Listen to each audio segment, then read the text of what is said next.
Bonjour, Audrey Indishnakas, Wabadogin Dinbendagwis, and Makwadodam. Greetings, community. I see you. My name is Audrey. I am from the Bear Clan Anishinaabe, coming originally from White Sand First Nation. That is the community from where I belong. And today we are hosting, our department, Indigenous Initiatives, is hosting a special edition of the Indigenous Knowledge Keepers Series. And for those of you joining for the first time, this was a series that we started last year under the generous support of an anonymous donor. So we're very thankful for that type of funding because that helps us get this type of programming out the door. We started a series that featured a monthly speaker from across our communities and the urban communities and right across Canada.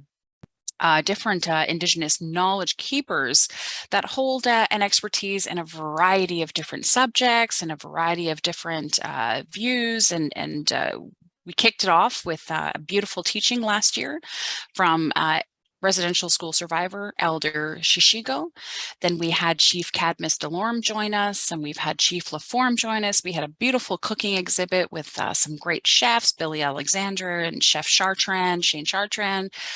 We've had films by Imaginative Film and Media and a beautiful treaty tour from First Story.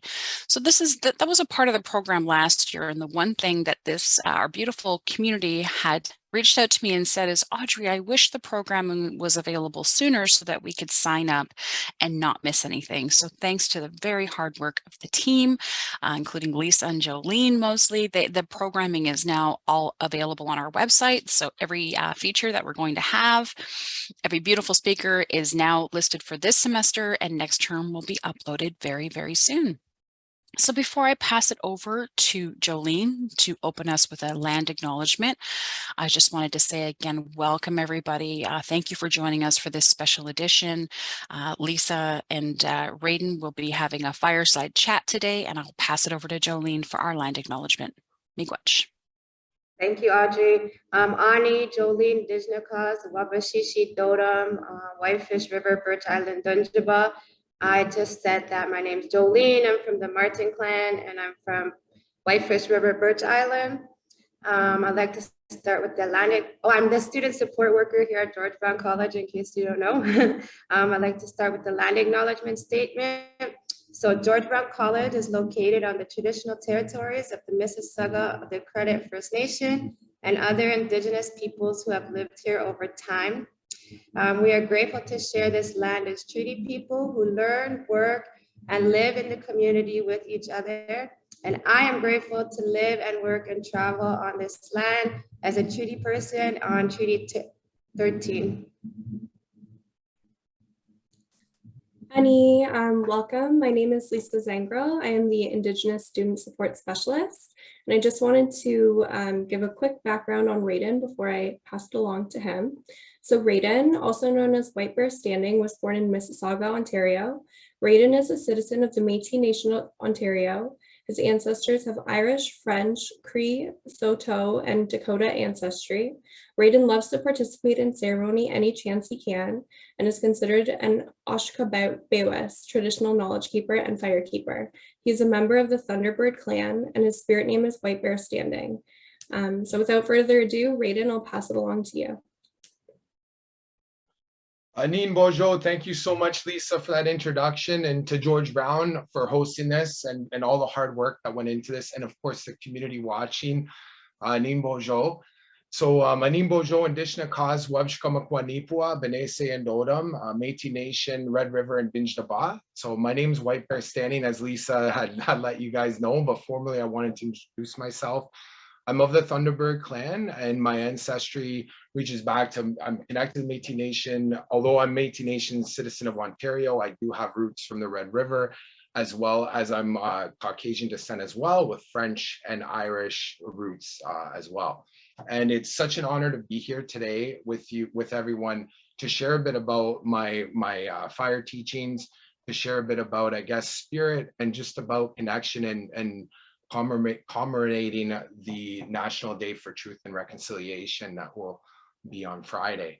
And I know that there is a beautiful sacred fire that is prepped that George Brown has prepped for the students and for faculty and for community, which is really important. And hopefully this conversation will help shed some light on why that's so important. So without further ado, I would like to start with a smudge. I know virtually it's a little hard, of course, and if we were in circle, we would pass this along in ceremony and everyone would get a chance to smudge. But I encourage those that may not have a smudge available to, if you'd like, to take part in the smudging ceremony. And first off, like I always start by thanking the Mishkeke, the medicines in front of me, and asking that they help me in a good way.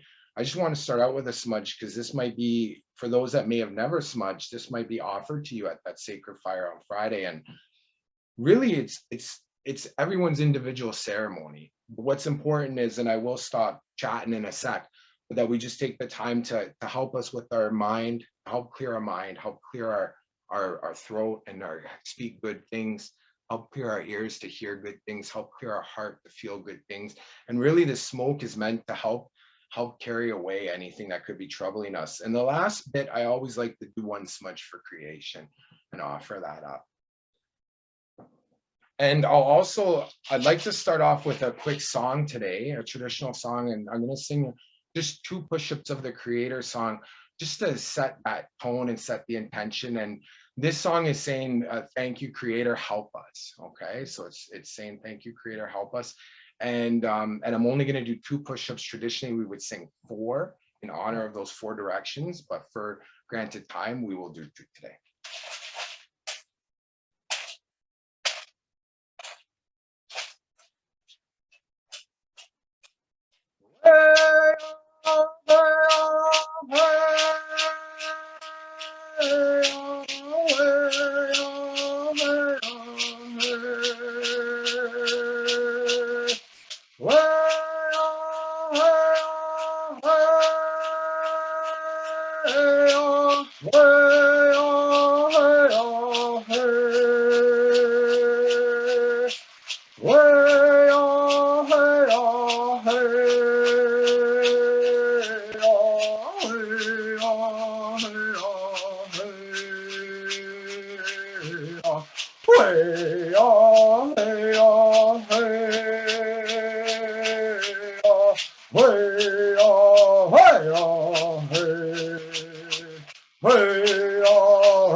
Do 1 push-up just because I know we have a little bit of time and I would like to think I have lots to share.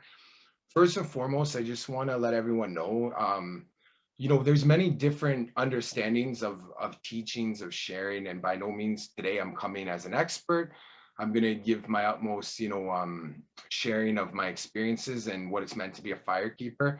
First and foremost, how I came into the community and what that meant to me. I was always, as Lisa had mentioned, always interested in spirit. And I didn't grow up with the culture or with the traditions. And I came from a fairly conservative family that there wasn't much room for, I guess, spirituality in my growing up. And I really, though, was called to explore that and always wanted to question things. And even as a little boy, I remember we went to Manitoba on a trip, and the first thing, and I usually bought toys, but the first thing I bought was a Thunderbird totem. And I asked my mom to get me that, and she said you can get 2 things in the store, and one of them was a Dewey mask where we put on to not see spirit anymore in a traditional fashion, as well as a Thunderbird totem. So that clan had always been with me. And I'll fast forward now way up into my late 20s or mid 20s, where I really started to take a turn in my path and really started to deepen a connection with spirit and formulating really a connection. And slowly that led me back to our traditional ways, to Indigenous ways of practicing. And it really was a helper. I had an experience that I won't go into too much detail with, but it was a really profound, mystical connection that I made. I say mystical because it was an unseen kind of force that came and showed me something that really, I guess, woke me up to wanting to understand what that meant. And that led me to seek out some help in the Indigenous community, to a healer and elder, where, I presented tobacco sema and asked, what that meant, and asked for some help. And from that, came a long line of asking me I kind of had a prescription of fire keeping. That was my first and foremost prescription that healer gave me. And I started tending to fire about 10 to 11 years ago on my path. So I've been fire keeping now for about, 10 plus years. And I just fell in love with Sweat Lodge. So that not only was I was fire keeping for Sweat Lodge, I was also told to sweat a number of times. And through coming back to the ceremony, that really helped me, I think, not only make a connection to my identity. I got my spirit name, I got my clan, which really felt it was a fit. I knew that I was being guided. But the bigger thing was knowing that that spirit was influencing me and showing me what I needed to do. We say in Anishinaabe, the Bamatsuin, that good red road that we follow. And those helpers were really steering me towards a path that I didn't know much about at the time, but it's been a great path since. And so through going to ceremony, through fire keeping, through using that fire and it using me, I really started to formulate a relationship with not only with the fire, but with my helpers and with my culture and my identity. And it really started to have an impact on my story, on my healing journey. And I wanted to talk a bit also about the fact that, I guess, what is a sacred fire? And so when I first came to that sacred fire, there was a lot shared with me on my path about, first and foremost, when we light that sacred fire, it is the doorway to the spirit world. That's how we see it. And so that fire helps bring in those helpers, helps bring in those forces, and those forces from that eastern doorway, from the southern doorway, and that eastern doorway where that eagle sits. In different teachings for different folks, but in my teachings that I've been taught, that Megazé, that eagle, sits in the east, and in the south, the Maingan, that and I'm sorry, I'm gonna backtrack. That eastern doorway is also for the children, for the women. Shines the light is really where that birth starts, through that eastern doorway where that sun rises. And then as we move into the south, where that Maingan sits, that's really, that southern doorway is about the healing for our community, how our community fits. And even though we're talking about Anishinaabe understanding today, I also want to just say, in our medicine wheel, that community is everybody, in a sense of we all are in circle with each other, and that's always been shared amongst our people, that all of creation is a part of our well-being, of Mother Earth, the animals, the flyers, the birds, the fish, as well as the people. All of us are connected, right, through this beautiful web of life that we're in. And so that southern doorway represents that communal aspect, and coming together in community. And then as we go into the west, that western doorway is where that thunderbird sits. Some say Nimke Benese, but where that Benese sits. And that western doorway is all about where we're going, not just here, but where we're traveling as we leave, this physical plane, and our spirit travels into the western doorway, we believe. And so that's where that transition happens, from the east, that birth, and then we move into the west to go home once we have our celebration of life and once our physicality is done. And that western doorway is really connected to the healing, connected to the ancestors, and calls in those helpers and those ancestors from past, present, and future even. And so that western doorway can be used for healing and for communicating to our ancestors and acknowledging, all those that came before us and all that beautiful work that our ancestors have done to preserve our culture and preserve our ceremonies, which is really important for me as a helper to really understand that, but keep that always in the back of my mind. because it's not something we should ever take for granted. And then going into the north, we have where the white bear sits, and where some say also where the healing comes from, the north, also though connected to the wisdom. And really in that northern doorway is where our elders were taught, you know, kind of stand at the end as they're coming through their life cycle. And that's where we get all that, not only healing, but that wisdom, that truth, you know, and really receive the messages that we're meant to, where the leadership, you know, starts, and where, I guess, those ancient ways of understanding and of the wisdom that comes from the north helps us to understand where we're going in the end, right? Because it's kind of like a picture like, and sometimes on our life journey, we could start in the north, because like so many, you know, we're not necessarily, sometimes we have to be the elder in our families. And maybe some of you can relate to that, you know, as a child, maybe you have to watch and take care of your little ones and things of that nature because mom and dad are busy. And so sometimes, depending on where we are in life, we could have started in a different direction than necessarily the east on an energy level, I guess, is kind of where I'm going with that, or in our minds. And so now that we've kind of covered the 4 directions, I wanted to talk a bit about the most important thing, I believe, for ceremony or for sacred fires is tobacco. So tobacco has to be present, because first and foremost, before I was to even light a sacred fire, I would ask and pray and talk to that tobacco for help for our community, and not for myself at all, but help guide the ceremony, because that fire runs the ceremony if it's a sacred fire ceremony.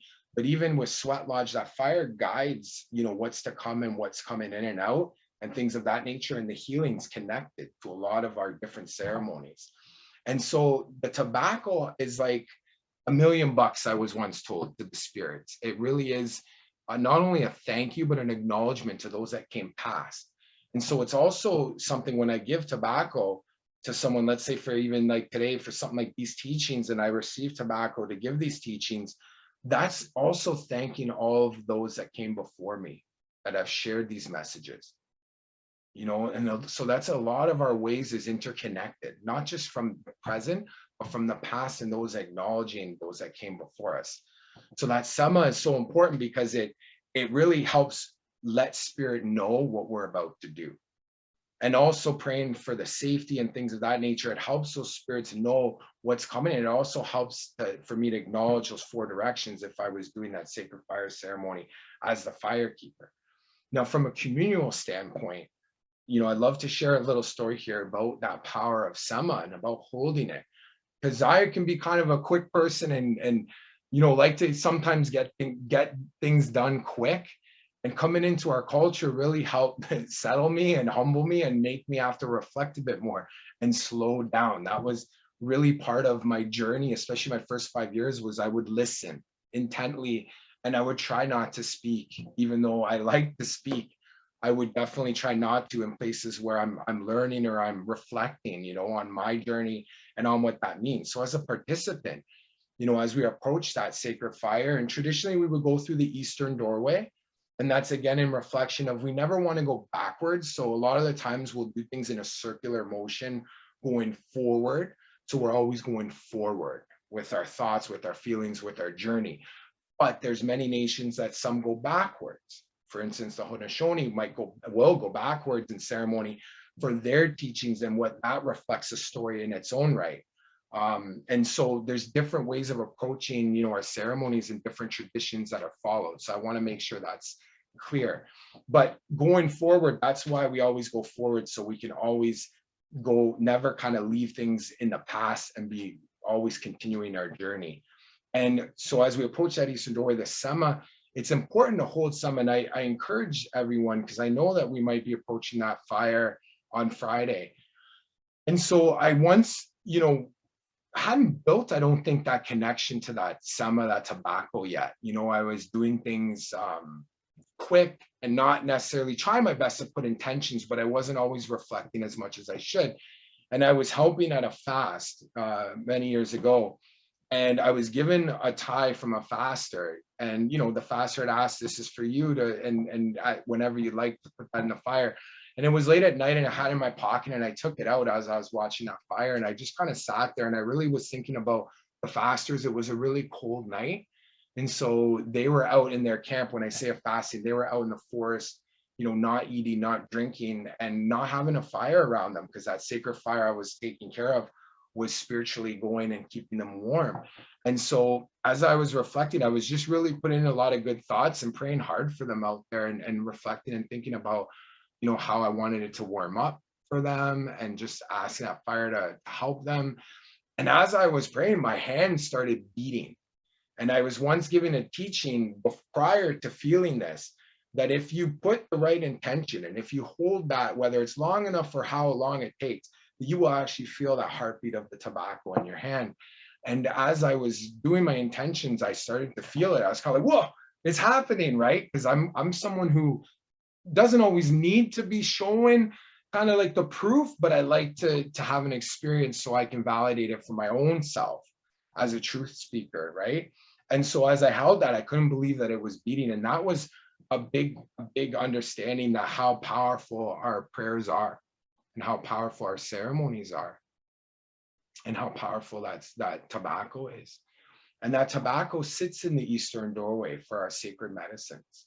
And so that tobacco really helps guide a lot of different things. So for those that might want to ask questions, let's say if you have your firekeeper on Friday, and hopefully if you notice a lot of questions coming up, then maybe you can find a question for someone else. But if it's if you see someone and they're at a ceremony and they're conducting or they're helping, you could ask that question with someone. That is the appropriate way to ask a question to someone for a teaching. And hopefully that's up to them if they want to receive that.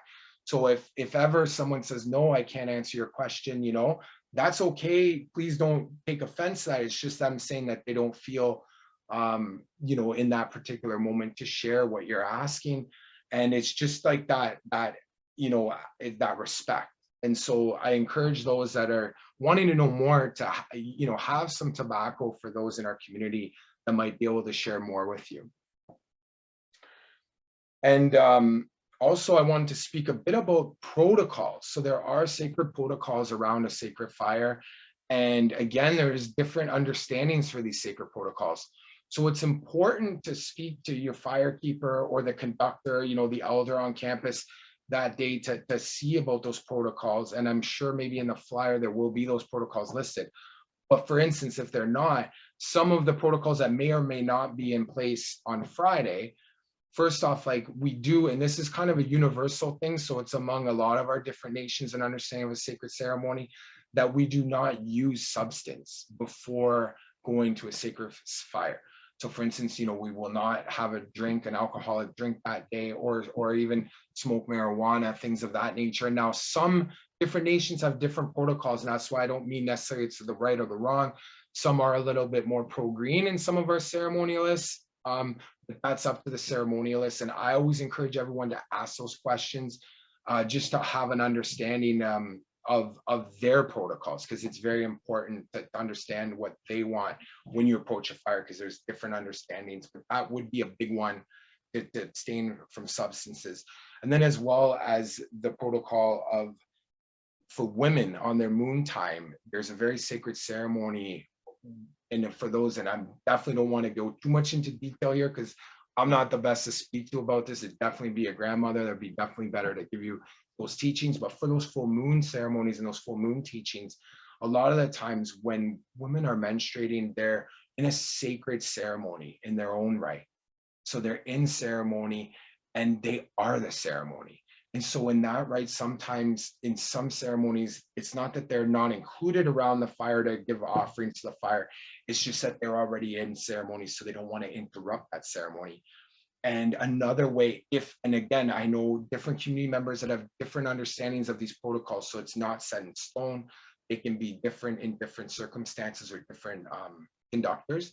But for instance, you could, if you're on your moon time and you wanted to not put an offering in the fire, you could put your hand on a friend's shoulder and ask and give them your tobacco and ask them to put it into the fire. And I pass this down from some of the women shkabes that I know, and I've been given those teachings from. But I just wanted to give that teaching as well. as well as not to swear around a sacred fire. It's really important that we have good thoughts and think good things.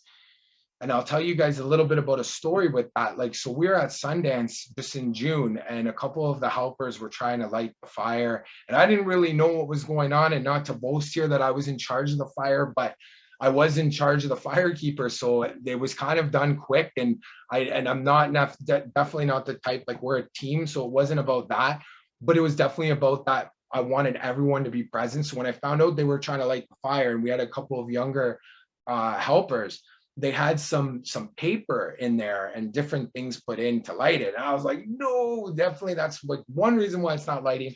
And I could see that they were a little frustrated. So I came down and we took all the paper out to make sure, because even though paper is kind of natural, it's got ink, or it could have ink, or it could have manufacturing processes in it. So we never ever put anything, I guess, people made in our fires. And so I took that out, and then I just sat and gave them a little bit of a teaching because they were struggling. I said, like, let's just take a couple of deep breaths, and let's remember why we're lighting this, and let's connect to those 4 directions and just kind of get grounded, because I could tell we were kind of like, they were anxious. And so whether we're the fire keepers or whether we're in community approaching a fire, that fire will burn you if you're angry or if you're frustrated, and I've learned that the hard way. But when we come at things, more of a gentle pace and ground ourselves and take a moment to connect with creation, that's really when I find you get the most out of a sacred fire, out of a ceremony, or out of helping with a ceremony. And so finally, once we all got grounded, we lit that sacred fire in a good way and made sure that we had the right intentions in that story from the Sundance. And it's the same goes like when we're approaching a fire. Just be mindful, like, of our words we're sharing, right? And not to scold people, or try not to get angry around a sacred fire, because sometimes that'll go into the fire, make us feel things. Because I'll read a bit of a story before we wrap up about that relationship that we have with the fire. And I'll jump into it right now just because it connects to the scene that I'm speaking about. And so through the Mishomis book, Edward Bento Benet says that fire is a very special gift from Creator. If you respect it and take care of it, it will take care of you and bring you warmth. But locked up in the goodness is also evil. If you neglect fire or use it in the wrong way, it could destroy the entire creation. Many things in life have forces of good and evil locked up in them. Every time you use fire, you should remember that this is the same fire with which the Creator made the sun. It is also the fire that the Creator put at the heart of your Mother Earth. You can use this fire to communicate with the Creator. You can use it to burn tobacco and let its smoke carry your prayers to Gitche Monado, to the Great Spirit. This smoke will be like your thoughts, as if you could see them. And so, reflecting on that, it's powerful, right? We can use fire for the good, but we can also use fire in destructive ways. And fire really also connected to that, I'm feeling encouraged to share, is like, what are you doing too for the fire that burns within? Because all of us have that fire, and we got to make sure that we're tending it, right? And just like we put wood on a sacred fire, our sacred fire that burns in our heart, I encourage everyone, we got to sometimes check in and say, what am I contributing? What am I adding? How is my sacred fire burning? And checking in at time to time with what feels right for you. And this is an opportunity, with the sacred fire, and also thinking about the Truth for Reconciliation, the National Day for Truth and Reconciliation, and what that means. For so long, our peoples, not to mention that the residential school effect, and how much genocide and how our cultural identity was stripped away from us. I encourage everyone to reflect on that. Thankfully, we are practicing our culture, but for so long, the First Nations, Inuit, and Métis peoples couldn't practice their culture. Weren't allowed to wear an orange shirt in the residential school, and were stripped away from the things that we love, the things that we cherish. And so I encourage everyone, for those that might be thinking, what can I do? How can I help? The National Day for Truth and Reconciliation is a great way to help to understand, and a great day of a lot of community engagement opportunities. But I also encourage everyone to think about not necessarily every day or anything like that, but think year round how we can contribute to making Canada a safer, better place for Indigenous peoples. How can we respect our inclusivity, and how can we make a difference in befriending each other? Because I was once told by an elder that really that reconciliation part is about befriending our neighbors. And I know that there's a lot of grief, there's a lot of sadness, and there's a lot of hurt, not just on the Indigenous side of things, but also I've seen an allyship, not wanting to help, and kind of what can I do? And again, like how it's been framed to me, it is really about befriending each other, about coming together, about trying to never let something like that happen again, like a cultural genocide, a physical genocide, and really reflecting from our past, but moving forward, together in allyship and in community, and building a better world, a better Canada, a better place for all of us to respect each other's cultures. Because one thing I find with the Indigenous communities, we really love, we're kind people in the heart of our truth. There's a lot of heart medicine, a lot of love from that ego, that Megazé is that the one that in our seven grandfather teachings that overlooks and teaches us about the love. And so I share that not to just to reflect that that's really at the heart of what I think, for me personally, what I love to see is more of us coming together in all walks of life and trying to understand one another and giving space for that. And so I acknowledge that George Brown is doing a great job at that, just by giving that space and giving things like this, these Indigenous workshops, series, and it helps, I think, connect us. And so that's what inspires me, because I do see a lot of that connection. And for me, personally, I see a lot of growth, in Canada, in our school systems. And so I wanted to I guess, reflect on that and to let that be known that there is a lot of triumphs, and things that we're doing really good, and things that, but also things that, we need to work a little bit harder on, and just reflecting, we still have, a lot of different things that are happening in our communities. Like, for instance, the water up north, there's still a lot of boiling advisories all across the table. And so these are things I encourage those that might be able to help, if you see a petition, things of this nature, to lobby your governments, to lobby your governors and the mayors to help with these things. And those are ways, I think, one of the ways that we can help become better allies. And now just kind of going back to that fire, again, thinking about how we tend our fires and where we fit and what we can do, that fire can teach us a lot. It's an ancient thing that we've all, all throughout time used, not only for warmth, but for security, but for understanding, for communication. And so when we build those relationships with those elements, and I encourage those that might, I found it was so strong to go back to my culture and experience what that means, what our traditions are. And there's a big spiritual element to that. And I think the more we connect to our culture, the more we connect to what makes our heart sing. Again, that fire that burns, the more goodness we put onto that fire, whether that be maybe for us connecting with spirit is going for a walk in the park and just acknowledging the beauty of creation. It doesn't always have to be in a ceremonial ways. It can just be simple sometimes how we connect. And so do those things that make us feel good, because those things you'll start to see will help you on your journey.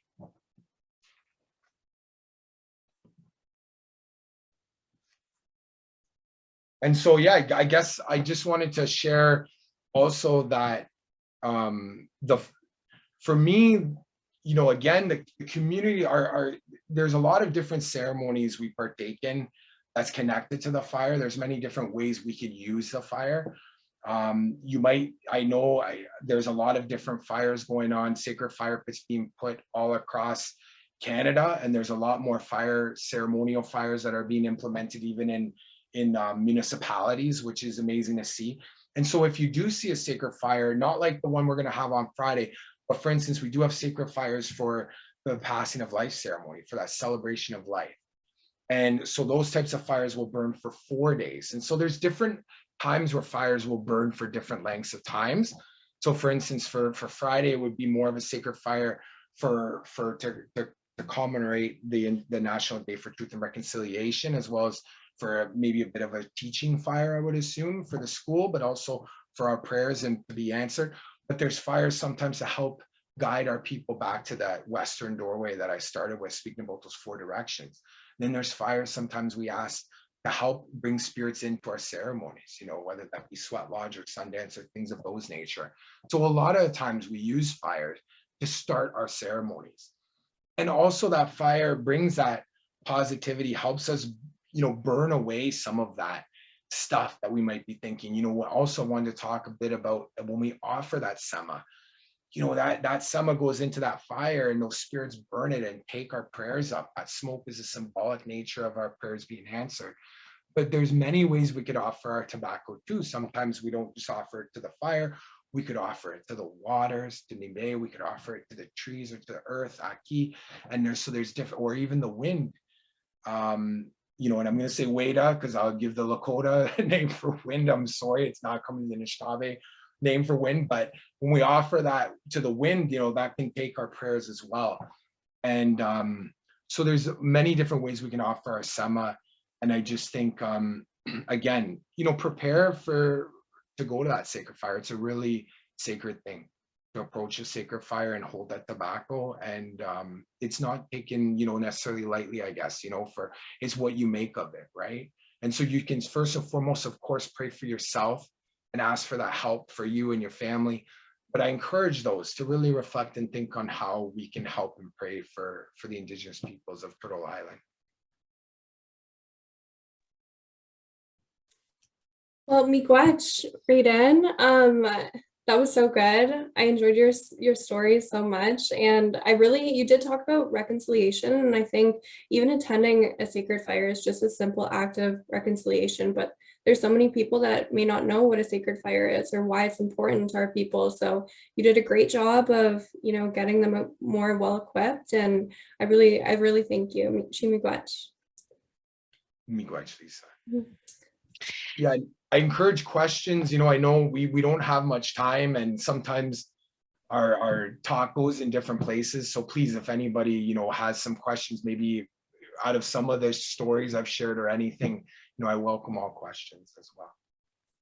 That was beautiful. I felt like I was there with you. I felt it. I seen it. I feel those 4 directions, Raiden. I thank you so much for bringing me into this space, this pre-ceremonial space today. And I will pass it over to Joey, who will be helping us to moderate our Q&A session of today's Indigenous Knowledge Keeper Series.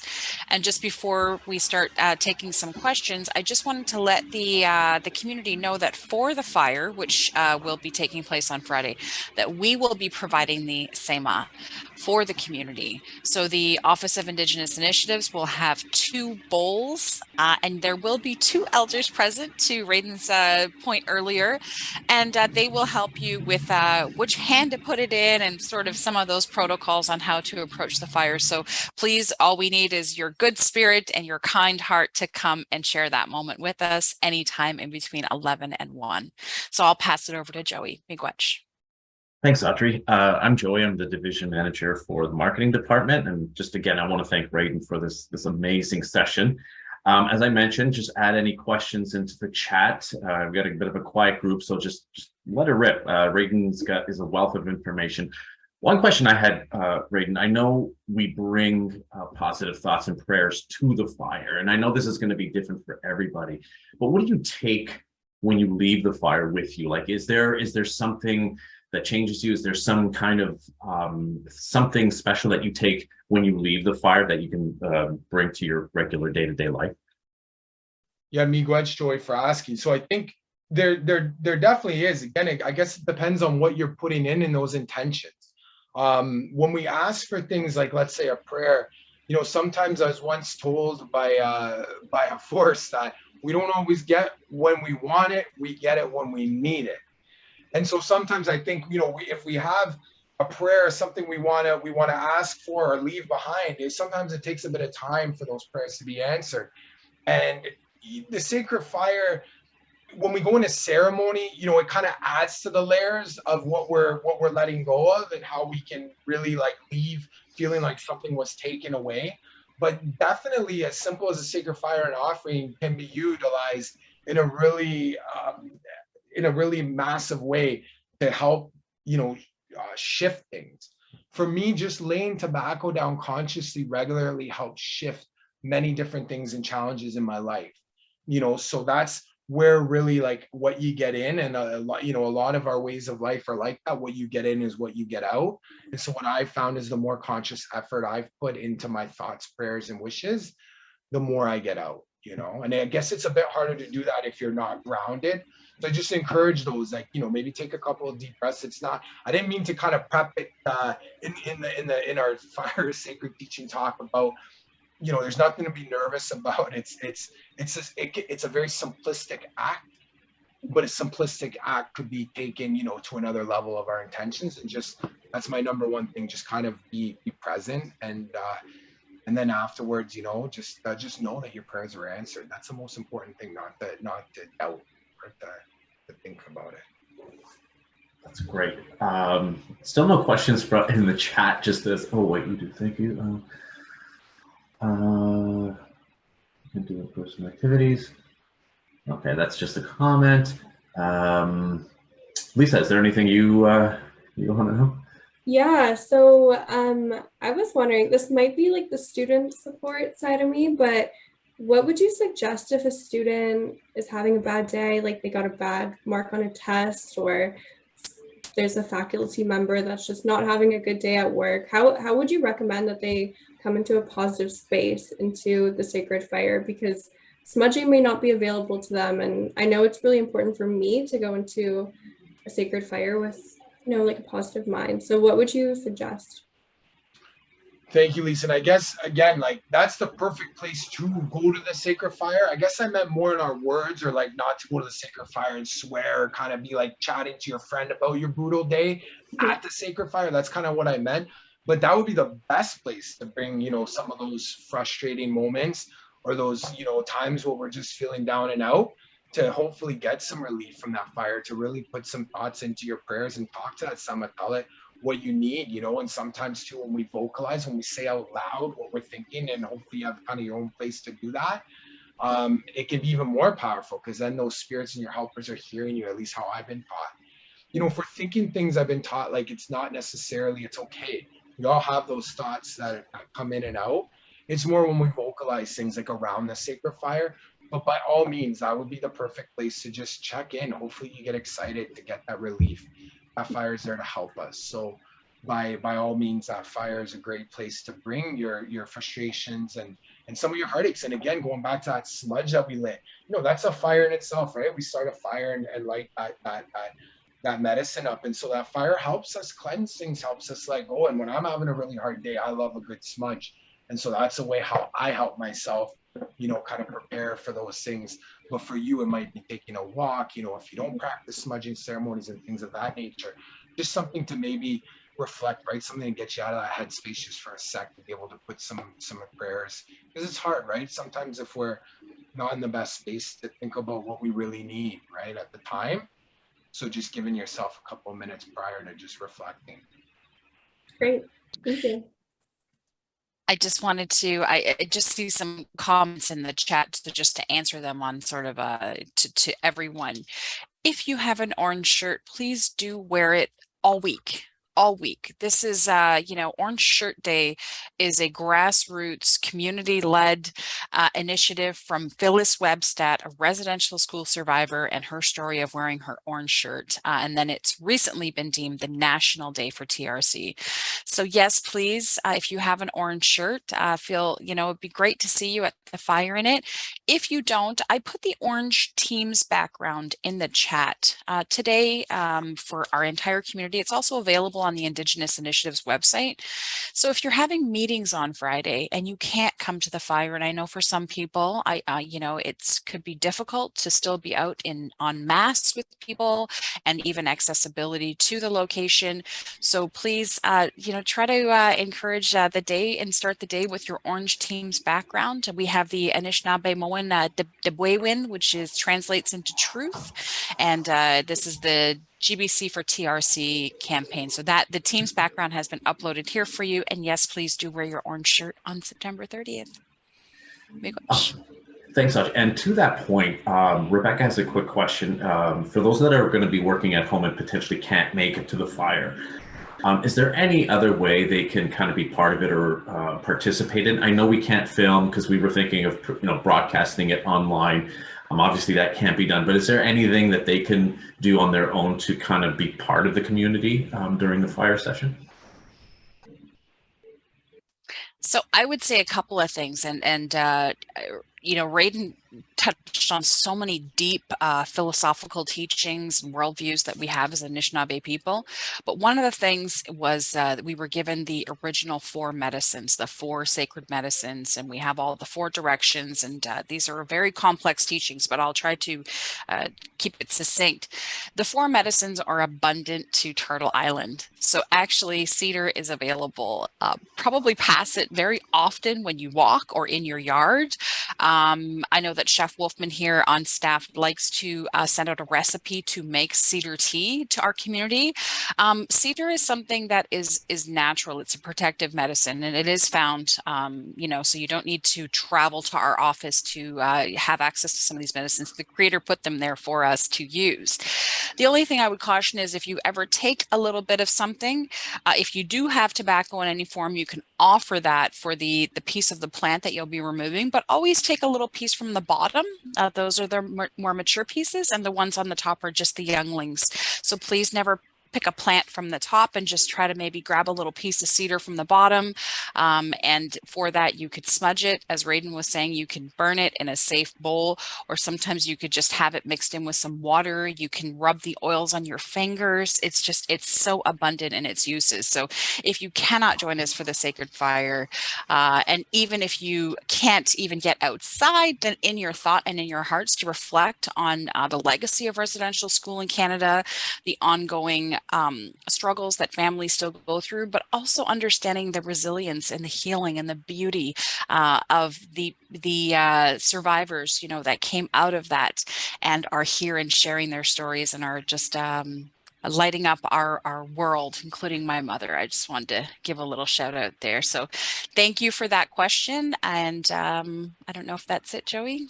And if I may add, Audrey, if that's okay, that kijik, that cedar, and I'm sorry for mentioning, a lot of the times at a sacred fire, you'll see bowls of tobacco, but you also maybe see a bowl of cedar. And in some cases, all the 4 medicines, sweetgrass, as well as, oh my God, and sage, of course. But with that cedar, a lot of the times before we go in ceremony, or even sometimes at a fire, you might see someone put that cedar in their left hand as well in their offering. And if you listen to that sound, like that sound when cedar's being burnt, it's kind of the same sound as our shishigong shakers make, and that's because that's that sound of creation. We believe that's that spark of creation, and so that cedar really helps acknowledge our spirit when we put it in with the fire. And so I don't know if there'll be cedar there present on that occasion, but regardless, if you see cedar, that we a lot of times will tell also our tobacco, our name. So whether you have a traditional name or not, just let it know it's your name, your given name. So before you offer that as well. Awesome. Divya has a quick question, saying it was an amazing session.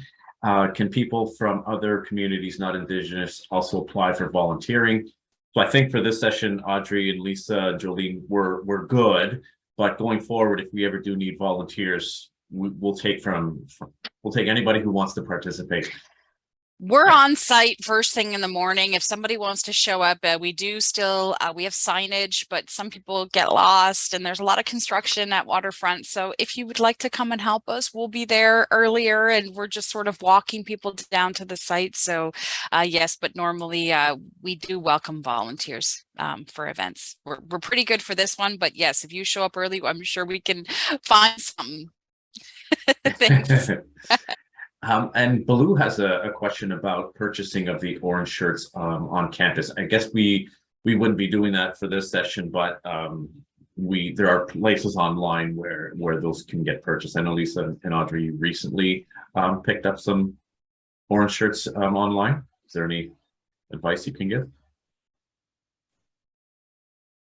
Hi, it's Balu here. I went to the Giant Tiger. I saw that they had an ad like 2 weeks ago, and literally the ad came out on Thursday. I went on Saturday afternoon and they said we sold out within a couple of hours on Thursday, and I went to like 2 of them out in Scarborough. Those are the only ones in kind of in the Toronto area, and they had a lot of children's sizes, which was nice to see, but I'm like, it doesn't fit me. We passed a lot of the deadlines for delivery for September 30th because we are the week of. There are lots of great Indigenous organizations locally, the Native Canadian Centre, the Woodland Cultural Centre, and they do, and then also markets. So Kensington Market, there are artisans there that are selling shirts.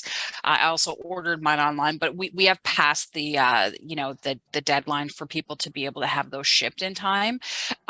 We would certainly welcome creating our own orange shirts for George Brown. If the community felt that that was something that would be an asset to the community, then we can look at that for next year. So that would have been awesome. Yeah. I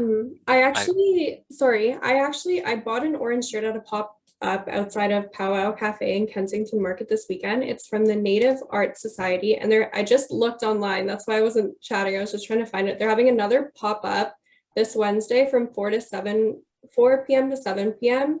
at Sorauren Park. I'm not familiar with Toronto. I don't know if I can pop it in the chat.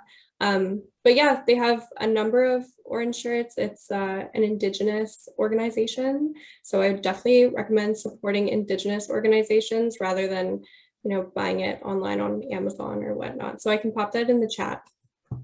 Walmart sells t-shirts too, and 100% of the proceeds go to the Orange Shirt organization. Perfect.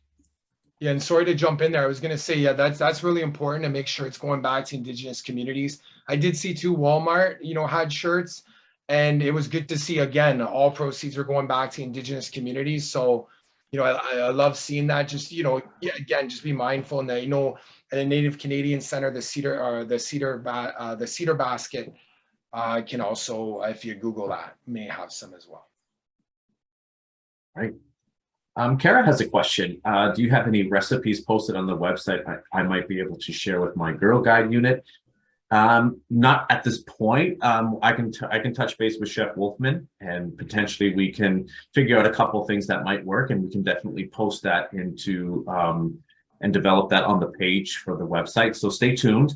Let me connect with Chef, and we'll let the community know once we have some recipes up there for you that'll work. And a lot of thank yous, great session. I think, oh, yes. Last call for questions. All right, nothing here. So I guess we can close up. Audrey, Lisa, Jolene, Raiden, anything? Yeah, I can close up. I'd just like to thank all of you community members for joining us today and creating such a great discussion. Thanks to Joey for his tech support and guidance. And of course, a big chimigwech thank you to Raiden for sharing his knowledge with us. Our programming would not be possible without the generous donation of an anonymous donor. Our community thanks you. And we also invite you to take part in our Sacred Fire ceremony this Friday at Water Campus from 11 to 1 p.m. At the ceremony, you'll have the opportunity to reflect and take part in reconciliation, and tobacco will also be provided throughout the ceremonies to make offerings to the fire, as discussed. As well, we will be hosting our next Indigenous Knowledge Keeper series on October 4th from 12 to 1 p.m. That will be in person at Waterfront Campus, and we are hosting Winnie Cornmiller. So if you would like to register for any of these events or learn more, you can visit our website at www.georgebrown.ca/indigenous. Bamapi, be well, miigwech. Can I jump in, Lisa? So I just want to say definitely chimi gwech to George Brown, to all the community for tuning in today. Definitely check out Winnie Cormiller, amazing speaker and a bit of a friend of mine. I know Wanique in a little bit, but definitely check it out. And please check out that Sacred Fire. I know you'll get so much from it. And if I may just end with a very small poem that I think is pretty appropriate to what we shared today. So it just says that, may the power of nature sweep your hearts and the cool breeze freeze all that troubles thee.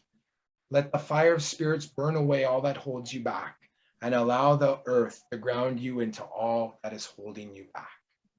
Miigwech. Miigwech. Ooh, Raiden, I think I'm going to have to borrow that one for Friday. I'll have to get you to send it to Lisa so I can say that again. And just a shout out to Blue Waters, who has been able to connect us to Raiden and all the great community allyship that we have here in Toronto. So really grateful for that. Thank you everyone for joining us. And yes, we will see you on Friday.